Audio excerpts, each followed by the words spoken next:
can't forget. You go down home when the sun goes low.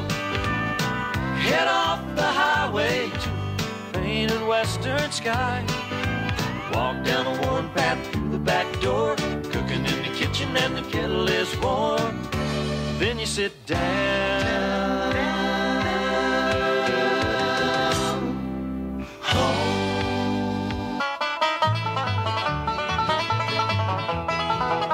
Welcome to Great Chefs of the West, a video symposium of regional cookery offered by chefs from the West and Southwest. From Los Angeles, an appetizer by Chef Susan Feniger and Mary Sue Milliken. From Tahoe City, California, an entree by Chef Douglas Dale. From Houston, Texas, a dessert by Chef Tom Emmerich. And home-based cooking from Santa Fe, New Mexico. Border Grill is a tiny storefront on trendy Melrose Avenue in West Hollywood. The popular restaurant is the brainchild of Chefs Sue Feniger and Mary Sue Milliken, who are also the owners. This is their second restaurant in the same location. City Cafe, their first venture, outgrew the space and has reopened in larger quarters. The menu at Border Grill is Mexican, the result of the chef's research in Mexico City and the Yucatan.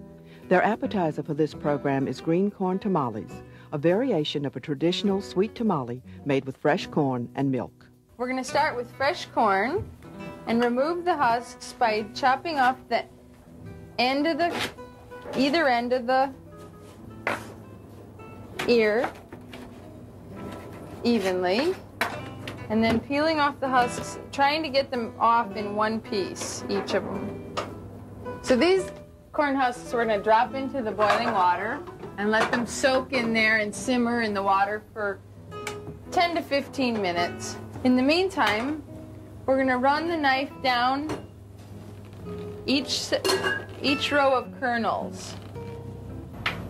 Now, if you don't have fresh corn available or you don't want to go through this, you can use canned corn, drain the water off, and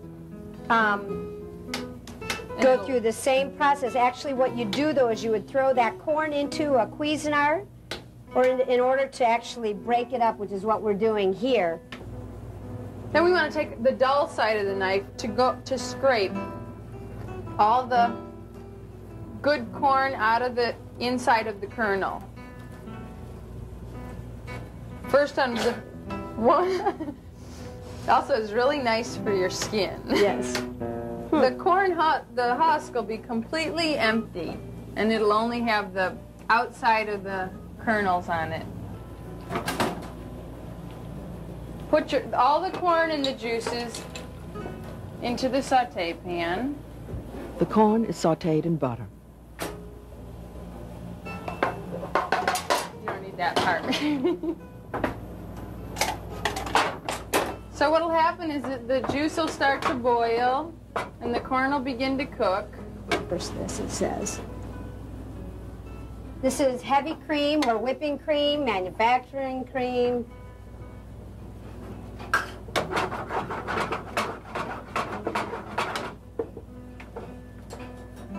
Heavy cream, hominy grits, and baking powder are added. The grits give it a little bit of body and firmness. And you can just use any Quaker quick grits, anything you can use.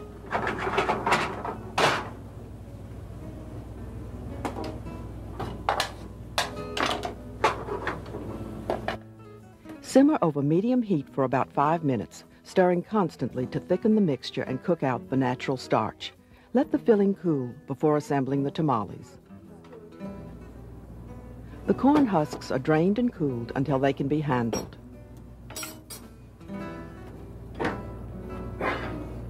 So for some of the corn husks that aren't quite as full as the other ones, we can make the little ties by just pulling them apart like this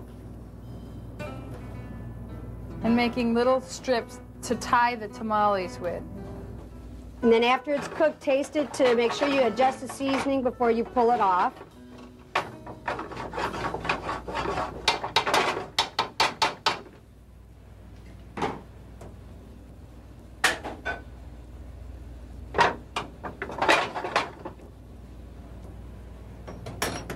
Could add a little bit more white pepper. The important thing is that you taste at this point. Really take time out, stop what you're doing, taste it, think about it. If it tastes good, you're fine. If it needs more salt or pepper, this is the time you have to make the decision about seasoning. So you want to place about 2 tablespoons of filling in the tamale, and then as if you were just wrapping a little gift. This is time consuming, but it's something that can be done ahead and sit in your refrigerator for a day or 2. Fold the ends over, place it on the tie, and then tie this in a little knot. Now it doesn't have to be too tight because you're going to steam this again. And if you have a corn husk that seems like it's too small, you can put 2 together like this. And if it is too tight, what you want to be careful is that if it's too tight, as it cooks and the corn expands, it'll end up popping out the side. So you want it to fit pretty loose. Place a steamer rack in the bottom of a deep pot. Just a double boiler, basically. Has a rack sitting in the bottom. You can take these corn husks. This makes the cooking process a little bit slower and also prevents anything from sticking on the bottom. So now these can be actually stacked all the way up high and simmered, just steam enough to cook. For about an hour? Yeah, for about an hour. So it could be stacked like a couple layers high. Cook it slowly for about an hour, not too high a heat. Just to really let them just steam and expand and all the corn to cook gently and the real flavor to kind of come out. So when you want to eat one, you slide the tie off, open it up, they'll be steaming hot, and some sour cream, some fresh salsa, and they taste really delicious. Here, let me see how delicious. Let me see.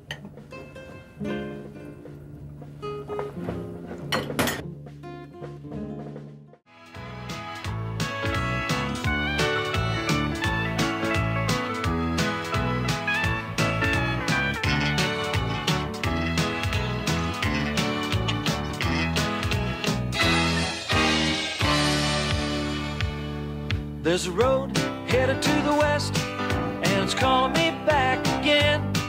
There's a pale blue sky and a northern sunset, and a place I can't forget. You go down home when the sun goes low, head off the highway to a painted western sky.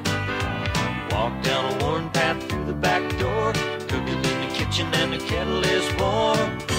Then you sit down